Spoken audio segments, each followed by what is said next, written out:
Hi, welcome to my channel. For today's video, I'm going to be sharing my May reading wrap up. So I'm really excited to talk about all these books today. I'm just going to go through each of them, share what they're about, give my little review on them and my rating. So yeah, let's just get into the video. The first book that I completed in May was King of Pride by Ana Huang. I did mention this in my April wrap up because I started reading it in April and I did read the majority of it in April, but I finished it in May, so I saved it for my May wrap up. I also did do a review video for this, so I went in depth there with all of my thoughts with no spoilers. It follows Kai and Isabella Isabella works as a bartender at this like exclusive club that Kai is a part of, and they kind of have this attraction towards each other, but they can't be together because of her job. And he's also dealing with a lot of stuff with his job because he is currently in the running to become the CEO of his family's company, and that's kind of mainly what happens in this one. So I did really like it. I really love Ana Huang and I love her books. This one's probably my least favorite by her so far, but I did still really enjoy it and I rated it a 4.5.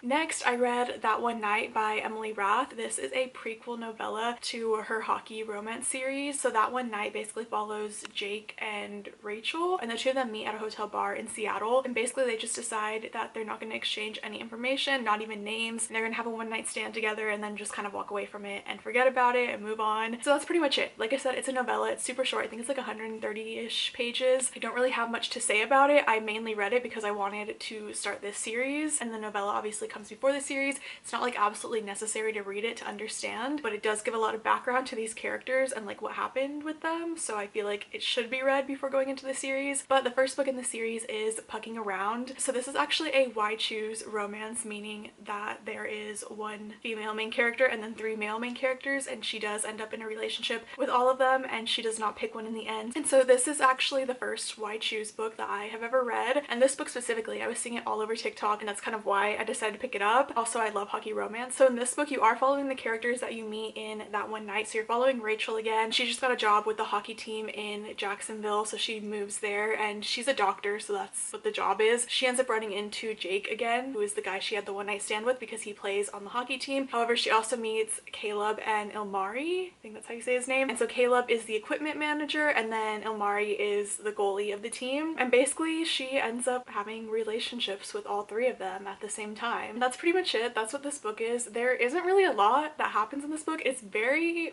character driven, which I don't mind. I like character driven stories, so there's not like a lot of plot going on in this one. But with this book, I feel like the characters were developed really well. I really liked them. This book is very long. I think it's like over 700 pages, which is a lot, and that kind of intimidated me going into it, but I was enjoying it while I was reading it. I never felt like it was dragging on even though it was over 700 pages, at least not until the end. I feel like that's where I kind of felt like the book was dragging on and I just didn't really care as much, but up until that point I was actually really enjoying it. One of the things that I saw Emily Rath say about this book is that it's so long because she's establishing 4 different characters and like multiple relationships among these characters, so it's not the same as just writing one story between 2 characters. Like when you have 4 main characters, you really have to like write that out and like develop that and everything, and so I agree, and I feel like she did a good job at that. And like I said, I ended up really liking these characters. So this one I read it because it seemed like an entertaining book, and it was, and I liked it, and I rated this one 4 stars. So then after that I read Pucking Ever After, which is another like little novella that follows these characters again. You're following them after the end of Pucking Around. So basically in Pucking Ever After, it's like just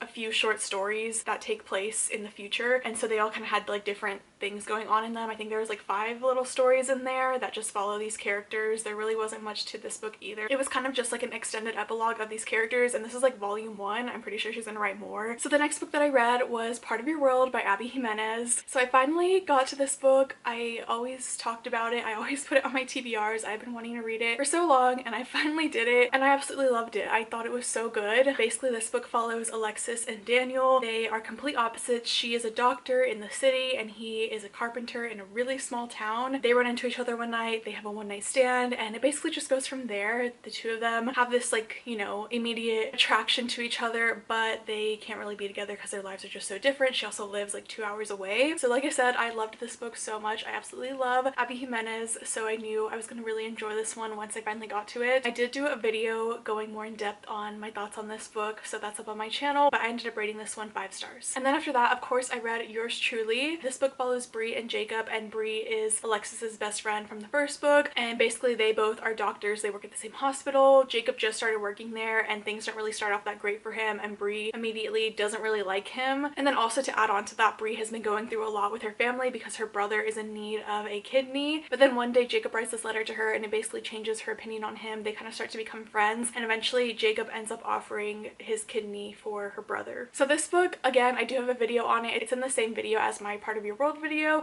I did a little reading vlog for this one, and I absolutely loved this book so much. It was just incredible. I am obsessed with it. I just thought it was such an amazing book. Jacob does deal with anxiety in this book, and the way it was written was just so good. I just loved everything about this book, so this one was another 5-star read. So the next book I read was Ignite by Melanie Harlow. This book follows Dex and Winnie, and so Dex is a single dad. He has 2 daughters and he just moved in next door to Winnie, and basically the two of them meet. There's this attraction between them. However, she is quite a bit younger than him. I think she was 22 and he was like 34, I think. They're around those ages, so there is kind of an age gap between them. Also, neither of them are interested in a relationship. Dex mainly because of what's happened in his past with his ex. He just doesn't want to commit or deal with that right now, whereas Winnie, she's the complete opposite. She's the type to fall in love immediately with every guy that she meets. So she's kind of made this bet with her friend where she's not going to fall in love with the guy for the next few months. But of course they can't stay away from each other. They're next door neighbors. They keep running into each other, and then of course his daughters absolutely love her, and so it just kind of goes from there. It is kind of just a cute little small town romance. I feel like it's exactly what you would expect it to be, but I did still really like it. I just thought it was a really cute story. I did rate it 4 stars. Next I read Only When It's Us by Chloe Leese. This is a romance between Ryder and Willa. The two of them are college students. They have this class together and they don't really start off on the right foot. They don't really like each other at first and they're just kind of like frenemies, but they do end up being paired up for this project together, and it kind of just goes from there. They have this kind of like back and forth thing going on. Like they are really friendly with each other and then they kind of like banter with each other, and then something happens where they kind of don't like each other again. So like I said, they're just frenemies, and then obviously it eventually turns into more. But there's also a lot going on in their lives. Both of them have a lot that they're dealing with and just stuff that they've dealt with in the past. Definitely check trigger warnings for this one. This one was a really good book. However, it was very heartbreaking and I did not expect it to be as sad as it was. I know a lot of people really love this series. It's the Bergman Brothers series, so it's like a family of I think 7 siblings, I'm pretty sure. So there's a book for each one. I don't think the series is complete yet, but I've had it on my TBR for a really long time and I finally read this one, and like I said, I did really like it, so I ended up rating this one a 4.25. Next I read Forget Me Not by QB Tyler. So this book follows Olivia and Bennett, and basically the two of them were married and in love for years, and right now they are in the process of getting a divorce. They haven't really spoken much in the last I think 6 months or so. However, Bennett gets into a car accident, so Olivia gets a call to come to the hospital. So she shows up there. He eventually wakes up, and when he wakes up he doesn't remember the last 2 years. So he doesn't remember ever breaking her heart, and he doesn't remember what happened that led to their divorce. So in his mind they're still together and they're still in love, whereas with her she's absolutely heartbroken over what's happened between them. And so the story basically goes from there. Definitely check trigger warnings with this one. There was a lot of heavy topics that come up in this book, so just keep that in mind. Also, there is cheating in this book, so I will say that. I don't feel like that's a huge spoiler or anything. Like, you know that in the first chapter. It's something that I knew going into this book. So this book was just so angsty and I absolutely loved that. This book made me so upset and like frustrated, but at the same time I also really enjoyed it. Like, that's what I really liked about this book, was that I was so invested in the story. You see how much these characters love each other, and you do get like flashbacks of their relationship in the past when they were happy together, and like when I would see those flashbacks it made me want to root for them, but then I would like see them in the present day and like it would make me so upset over everything that happened with them. And so like I said, I just really liked that. I liked that this book made me feel all these emotions. I loved how angsty it was. I read it so fast because I couldn't put it down. Like, I kept wanting to read, and so I ended up rating this one a 4.25. So the next book is Priest by Sierra Simone. Honestly, I just really wanted to read it out of curiosity. Like, I saw so many people talking about it. I know a lot of people really love this series, especially the next 2 books. I see a lot of mixed things about this book, but I know the next 2 are like really well loved. But anyway, this book follows Poppy and Tyler, and so Tyler is a priest and Poppy shows up one day at the confessional booth, and basically from the moment he hears her voice he's like so enamored by her and he just can't get her out of his head. And so because he is a priest, obviously there's a lot of rules and stuff, like vows that he took to become a priest, so any sort of relationship between him and Poppy would be very forbidden. However, he obviously ends up breaking all his rules for her. So this book, it's like I said, it's a forbidden romance. It was kind of insta love, and I feel feel like honestly this book, I mean, I didn't really go in with high expectations for it. I'm kind of just neutral to it right now. I didn't absolutely hate it or anything, but I feel like it could have been better. There were parts of the book where I was really like invested and I kept reading because I was just so interested in like what was gonna happen, and like I was actually liking the book. And then there were other parts where it was just kind of boring and I just like didn't care and I wasn't very interested in the book. Definitely check trigger warnings for this one. There are some more serious and heavy topics that come up in this book. One of those things being the reason why Tyler even became a priest. But yeah, like I said, this book was just fine overall. So I rated this one a 3.5. So the last few books I read, I'm so excited to talk about them. So I finally read the Dirty Air series by Lauren Asher. This has been going on my TBR since like 2021 and I have been saying I'm gonna read it. I've been talking about it so much on my channel, like I've brought it up so many times. And I always say I'm gonna read it and then I never do, and I finally did it. I finally read these books and I'm so glad that I did. These books were amazing. I loved them so much. I loved this entire series. It was just perfect. I am obsessed with it. It's one of my new all-time favorite series now. I'm gonna be talking about these books a lot in the future because I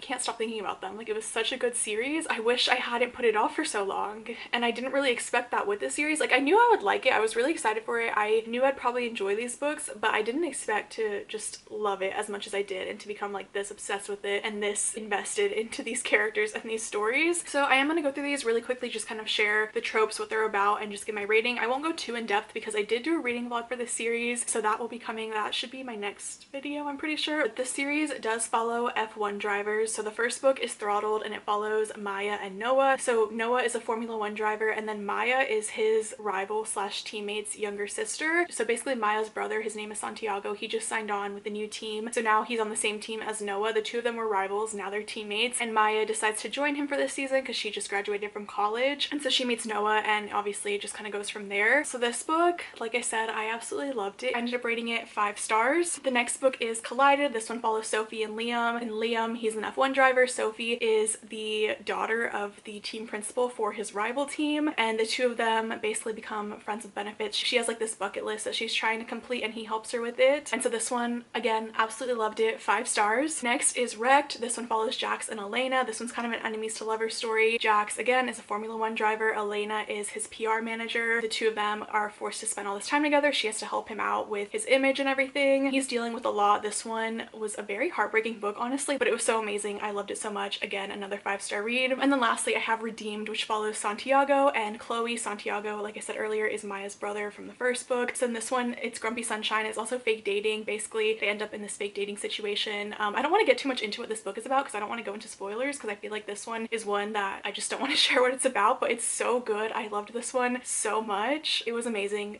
5 stars. I loved it. I can't get over it. I literally love this couple so much. This one is my favorite of the series for sure, and this one was of course another 5-star read. So this entire series was 5 stars. So those were all the books that I read in the month of May. That's pretty much it for this video. Let me know any of your thoughts on any of these books, or let me know what you read in May. And if you liked this and you're new to my channel, I would love it if you would subscribe, and thank you so much for watching.